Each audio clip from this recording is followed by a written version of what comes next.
नमस्कार प्यारे बच्चों, कैसे हैं आप सब। आशा करता हूँ कि सब अच्छे होंगे। तो चलिए शुरू करते हैं। आज हम करेंगे वर्कशीट नंबर 107। ये हमारी हिंदी की कार्यपत्रिका होने वाली है 12 नवंबर 2020 की।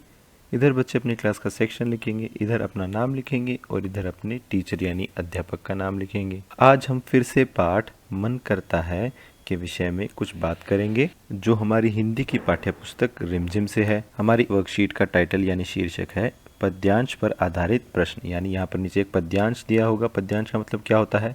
कविता का एक पैराग्राफ, उसको हम पद्यांश बोलते हैं। तो चलिए इसको शुरू करते हैं। नमस्कार प्यारे बच्चों, हमें उम्मीद है कि आपने कविता मन करता है पूरे उत्साह और आनंद के साथ पढ़ी होगी और उचित लय ताल के साथ गाई भी होगी। तो अगर आपने ये कविता पढ़ी है या नहीं पढ़ी है या आप इसको दोबारा पढ़ना चाह रहे हैं तो आप वीडियो के डिस्क्रिप्शन में जाकर इस कविता को दोबारा पढ़ सकते हैं। चलिए इस पे हम क्वेश्चंस कर लेते हैं। अब नंबर 1 पर लिखा है, बच्चों नीचे इसी कविता की कुछ पंक्तियां दी गई हैं। इन पंक्तियों को पढ़कर नीचे दिए गए प्रश्नों के उत्तर दीजिए। तो ये हमारी कविता की ही पंक्तियां हैं।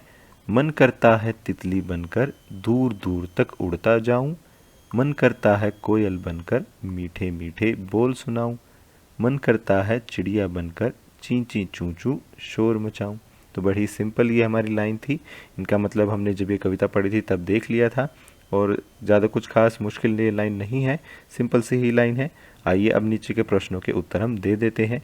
पहला प्रश्न है, बच्चे का कोयल बनकर क्या करने का मन करता है। तो ये देखिए, ये वाली 2 लाइन देखते हैं हम। मन करता है कोयल बनकर क्या करे? मीठे मीठे बोल सुनाऊं।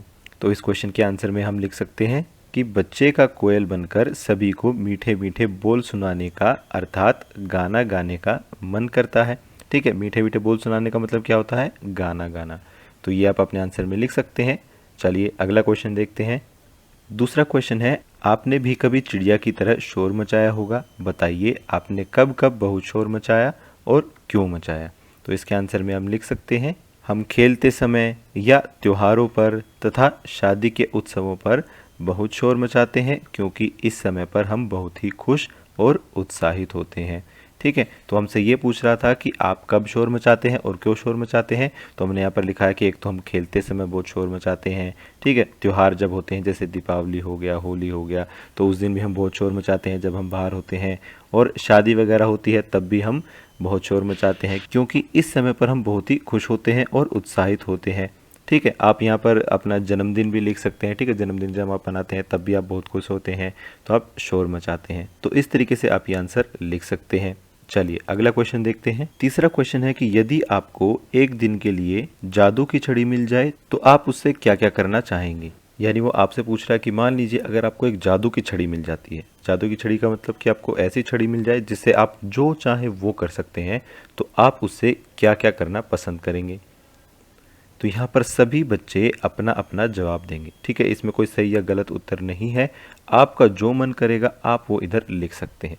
फिर भी उदाहरण के तौर पर मैंने एक आंसर आपको बता देता हूँ मैं।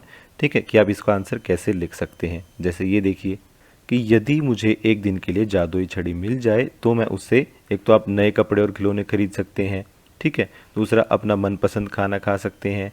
तीसरा आप पूरी दुनिया घूम सकते हैं। ठीक है, तो ये 3 काम तो क्या हो गया? आपके लिए हो गए कि आप खुद के लिए कुछ कर रहे हैं। दूसरा आप बाकी लोगों के लिए कुछ करना चाह रहे हैं, तो एक ये हो सकता है कि दुनिया से सारा प्रदूषण हटा दूंगा। यानी आप प्रदूषण हटाने के लिए भी बोल सकते हैं क्योंकि आपके पास तो जादुई छड़ी है, तो आप जो चाहे वो कर सकते हैं।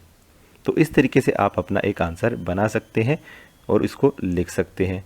चलिए अब हम कर लेते हैं क्वेश्चन नंबर 2। यहाँ पर लिखा है पहेली सुलझाइए और उसका चित्र भी बनाइए। यानी यहाँ पर हमें एक पहेली दी गई है, हमें उसका आंसर बताना है और उसका चित्र भी बनाना है। तो आइए पहेली को हम पढ़ लेते हैं। कागज़ का घोड़ा धागे की लगाम, छोड़ दो धागा तो करे सलाम।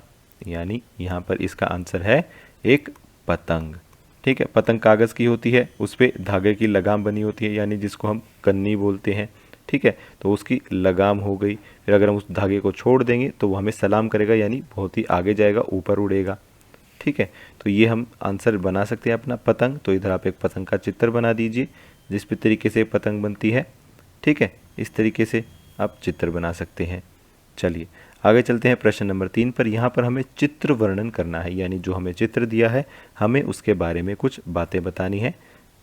बच्चों, इस चित्र को देखकर आपका क्या मन कर रहा है, लिखकर बताइए। यानी यहाँ पर जो चित्र बना हुआ है इसको देखकर आपका क्या मन करता है वो आपको लिखकर बताना है। तो ये चित्र में कौन है? इस चित्र में एक जोकर है।